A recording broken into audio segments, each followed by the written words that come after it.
Alright, halo guys, welcome back to Jasper Cool ID bareng gue William di sini. Dan kali ini kita bakal bahas satu match, pastinya big match. Dan Real Madrid kali ini berhasil memenangkan pertandingan melawan salah satu klub besar yang menjadi rival utamanya di fase grup kali ini, yaitu Napoli dengan skor 4-2. Dan skor 4-2 ini juga menceritakan bagaimana Madrid ini menang secara taktikal dan bukan cuma sekedar kayak mengandalkan skill aja, tapi ada satu momen yang benar-benar kayak jadi ikonik kali ini, yaitu gimana Madrid ini nerapin sistem ataupun formasinya dia untuk bikin serangan-serangan Napoli ini jadi macet. Dan ini bakal kita bahas next di video kali ini. Yuk langsung aja kita mulai dari formasinya. Dari formasi Napoli, kita mulai dari Napoli dulu. Mereka nurunin seperti biasa 4-3-3. Dan kali ini tanpa Osimhen, dan Osimhen jadi cadangan. Giovanni Simeone kali ini dipercaya untuk jadi starter lawan Real Madrid. Dan untuk Real Madrid, formasi utama yang dia tetapin ini adalah 4-4-2, yaitu dengan Bellingham di sisi kiri dan juga Dani Ceballos di sisi kanan. Habis itu di depannya ini ada Brahim Diaz dan Rodrigo. Rodrigo sisi kiri, Brahim Diaz sisi kanan. Dan yang di sini uniknya adalah 4-4-2-nya atau 4-2-2-2-nya dari Real Madrid. Ini tuh cukup versatile gitu untuk bikin pergerakan-pergerakan dari pemain Real Madrid khususnya Bellingham ini tuh jadi lebih mobile. Dan di sini juga lah salah satu poin dari formasinya Real Madrid ini tuh bisa bikin Napoli ini kesulitan, yaitu dengan formasi paralel yang ada di thumbnail.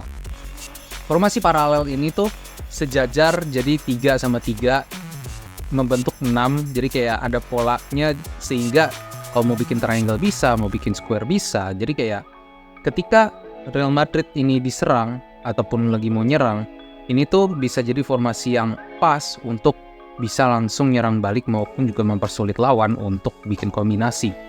Dan ini berkali-kali kelihatan karena dengan adanya parallel formation ini plus satu di ujung jadi kayak pensil, ini tuh bikin musuh ketika bikin kombinasi ini mereka tuh harus mikir dua kali. Dan pada akhirnya banyak juga momen dimana Napoli ini terpaksa untuk ngelakuin long ball ataupun juga kalau misalnya bola pendek itu ujung-ujungnya dipotong juga. Dan di babak pertama terutama formasi ini berhasil, walaupun Napoli sempat kebobolan lebih dulu. Ini juga karena bagaimana pemain Napoli ini tuh berhasil memanfaatkan titik yang memang sudah ditunjuk sama Walter Mazzarri untuk bisa mengeksploit sisi kirinya dari Real Madrid ini lebih dalam. Karena pastinya semua udah diperhitungkan kalau pada akhirnya Lorenzo khususnya itu bisa menang lawan David Alaba. Dan salah satunya adalah di gol pertama, di mana David Alaba ini berduel sama Lorenzo, dan Lorenzo ini berhasil ngasih assist ke Diego Simeone, dan akhirnya Diego Simeone ini bisa cetak gol. Sama dengan gol kedua, yaitu dengan golnya Anguissa. Ini Napoli ngelakuin kombinasi-kombinasi di sisi kanan, dan pada akhirnya bisa dirasakan sama Anguissa. Awalnya keblok, tapi pada akhirnya dia bisa balik lagi dan ujung-ujungnya gol. Dan seringnya Napoli ini berusaha untuk mengeksploitasi sisi kirinya dari Real Madrid.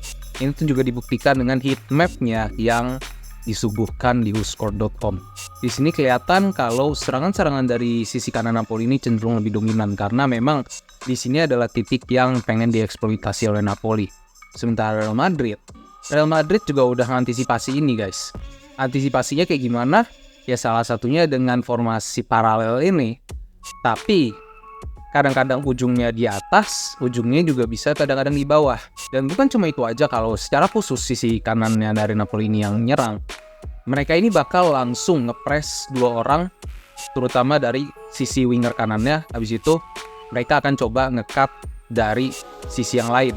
Dan karena itu juga banyak serangan-serangan dari sisi kanan yang kurang berhasil. Ditambah lagi juga dengan sisi kanan ini kan yang jadi duel utamanya ini sebenarnya adalah Di Lorenzo dengan Alaba. Jadi ini yang benar-benar diwanti-wanti lah sama Ancelotti untuk gak sering terjadi. Dan satu lagi adalah gimana Alaba ini di-plot untuk gak terlalu maju ke depan. Karena Ancelotti sendiri juga tahu kalau Napoli ini lagi ngincer sisi kirinya dia. sehingga Alaba ini nggak terlalu diplot untuk lebih dalam. Sementara dari sisi kanan mereka baru lebih manfaatin serangan. Ini juga kelihatan dari heatmapnya David Alaba, di mana dia ini fokus sebagai inverted dan bukan lebih banyak melipir.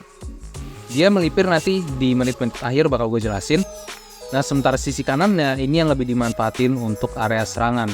Memang kalau misal dari lihat gol-golnya itu cenderung dimulai dari sisi kiri, tapi gol pertama itu sendiri juga dimulai karena counter attack.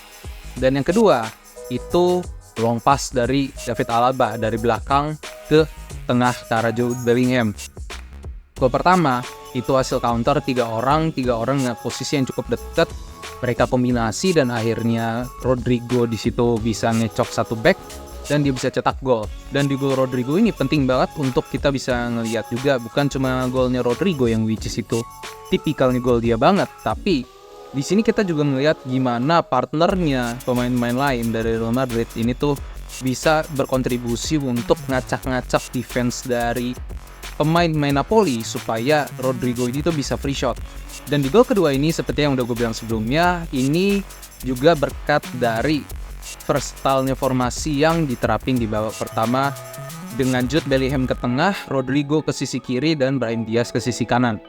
Bellingham ini waktu dia posisinya di tengah, di sini Rodrigo sama Brahim Diaz ini dia agak mundur sedikit untuk coba narik defender-defender dari Napoli, dan pada akhirnya di sini tinggal one on one. Dan kalau misalnya ngelihat larinya dari Jude Bellingham, dia nggak larinya straight ke depan, tapi yang dia lakukan adalah dia lari secara diagonal. Dan David Alaba sendiri juga keren banget, dia placingnya pas seperti apa yang diinginkan sama Jude Bellingham, sehingga Jude Bellingham ini nggak perlu capek-capek untuk berduel dengan defender dari Napoli. Dia bisa dengan bebas heading karena ada distance, jarak antara Jude Bellingham maupun dari segi center back Napoli. Dan di sini kita bisa ngelihat dari perputaran posisi juga, Rodrigo di sisi kiri, Bellingham ke tengah, dan ketika Bellingham ini di sisi kiri, Rodrigo yang ngisi posisinya di tengah. Dan role di sisi kiri ini memang bukan diberikan kepada David Alaba, melainkan lebih diberikan kepada Bellingham maupun kepada Rodrigo, sehingga Bellingham sendiri juga bisa lebih menguasai dua area ini. Ini juga adalah heatmap dari Rodrigo maupun Jude Bellingham. Nah, masuk di babak kedua, Napoli ini cenderung mulai ngegas. Napoli coba main kombinasi-kombinasi dan lagi-lagi serangan dipusatkan di sisi kanan, yaitu dengan kombinasi 3 pemain, dan di situ Anguissa bisa cetak gol, akhirnya 2-2 untuk Madrid dengan Napoli. Dan setelah itu pertandingan ini berjalan agak cukup slow. Walaupun keduanya saling nyerang, awal-awalnya Napoli ini main ngepres 4-5 orang gitu kan.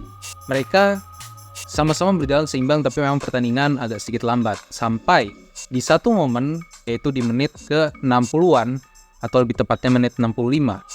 Ini Joselu masuk ngegantiin dari Dani Ceballos, yaitu untuk menambah pemain penyerang. Di mana Napoli ini bermain lebih bertahan dan berusaha untuk mengandalkan counter attack. Nah, yang jadi problem di sini adalah gimana counter attack Napoli ini tuh gak efektif. Karena di satu sisi mereka punya pemain seperti Anguissa dan Victor Osimhen yang cenderung kalau dari segi speed agak kurang. Seperti yang kemarin juga, itu kelihatan banget di mana Anguissa ini kewalahan ketika mereka harus berhadapan 1 lawan 3. Dan Victor Osimhen di sini di tengah juga dihadang 2 orang. Ini kesulitan dan ditambah dengan minimnya support yang dilakukan oleh para pemain Napoli, sehingga mau counter pun juga nggak berhasil. Paling sekali yaitu dibantu dengan Kvaratskhelia di sisi kiri. Habis itu udah nggak ada lagi. Dan melihat ini ya jelas Real Madrid pasti ngegas ngelihat Napoli kayak begini. Dan sebelum menit ke-80 ada statistik di babak kedua dalam 15 menit sebelum menit ke-80. Nah, di sini dicatat bahwa Real Madrid ini possessionnya 56% dibanding Napoli 44%. Total attempt Real Madrid 7, Napoli 0. Shot on target Real Madrid 3, Napoli 0. Ini ditunjukkan bagaimana Napoli ini benar-benar kayak berusaha untuk bertahan dan mengincar counter sebanyak mungkin. Ada kemungkinan untuk berusaha mengamankan hasil seri yang ada. Tapi pada akhirnya apa yang dilakukan oleh Walter Mazzarri ini justru berbuah blunder yang mengakibatkan Real Madrid ini bisa unggul 1 gol ditambah dengan 1 gol lagi di menit-menit akhir lewat counter attack. Dan kita tahu bagaimana berbahayanya counter attack dari Real Madrid. Kita bahas dari gol ketiganya dari Real Madrid. Gol ketiganya Real Madrid ini dicetak sama Nico, by the way. Salah satu pemain debutan dari Real Madrid ataupun pemain yang bisa dibilang ya pemain mudanya lah dari Real Madrid. Di situ dia shoot gol, dan sebenarnya kipernya dari Napoli juga dia sebenarnya harusnya bisa nangkep gol itu. Nico dapat space, dia shooting gol 3-2. Dan di sini Napoli kelihatan banget dia mulai ngegas lagi, tapi ngegasnya ini cenderung panik karena ya waktunya udah mau selesai, mereka ketinggalan gitu kan, mereka harus cetak gol.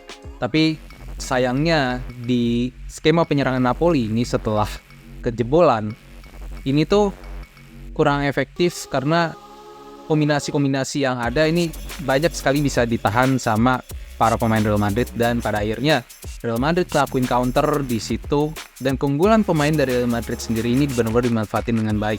Jude Bellingham di situ dia oper ke Joselu yang kosong, nggak dijaga karena menang jumlah pemain dan gol. 4-2, Napoli selesai. Akhirnya Real Madrid berhasil menang dan berkesempatan untuk jadi juara grup di grupnya ini. So, sekian buat review Real Madrid lawan Napoli kali ini. Thank you for watching. Jangan lupa juga buat like, comment, dan subscribe. Dan pastinya gue mau tanya sama kalian, gimana prospek tim-tim kesayangan kalian di UCL kali ini? Apakah aman ataupun ada keraguan untuk menjadi juara, dan khususnya untuk kalian fans Real Madrid? Kira-kira kalian pede nggak nih dengan tim kalian untuk bisa memenangi UCL kali ini? Yuk komen di bawah. So, itu aja untuk video kali ini. Bye, see ya on the next video. Ciao.